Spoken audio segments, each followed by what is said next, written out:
Hello everybody, I want to show you with this video how you can mute the Google Pixel 7 and Google Pixel 7 Pro.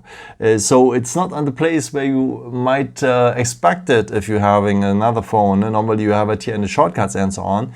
But at the Google Pixel, you have it at the volume keys. So if you reduce or increase the volume, you have here on top of it the bell. And if you're tapping on the bell, you can choose now if you want to put it on vibration or if you want to put the phone in general on silent mode.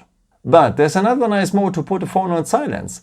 You have to enable it first. Let me show you what I mean. So just scroll on here, scroll on a second time, tap here on the symbol for the settings, scroll down to the point System, tap on Gestures, and you will find the point Flip to Shh.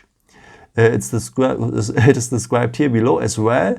Again, and if you turn it on, let me show you what it is. That means whenever you put the screen on a flat surface, like a desktop, a table, it is in silent mode. Pretty cool. And this mode is called Do Not Disturb mode, by the way, and it's enabled with that feature here right now. And you can give also some exceptions. Maybe if you say, okay, I put it on silent mode, but I want maybe that at minimum my parents or my children can reach me. You can set up this silent mode as well, this Do Not Disturb mode. Let me show you what I mean. Enable first the screen.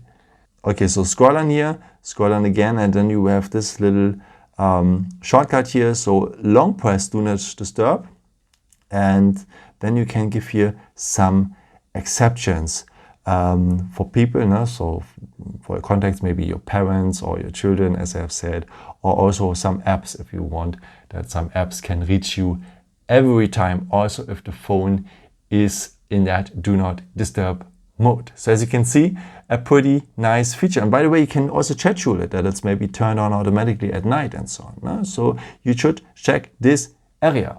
Thank you so much for watching this video. I hope I could help you with that. And if you want, you can leave me a nice comment or give me a thumbs up. That would be very helpful for my videos. Thank you so much for. And by the way, I've created also some other videos with some more tips and tricks and so on. Or you can also subscribe me if you haven't done it before. Thank you so much for your support, and maybe until next time. Ciao.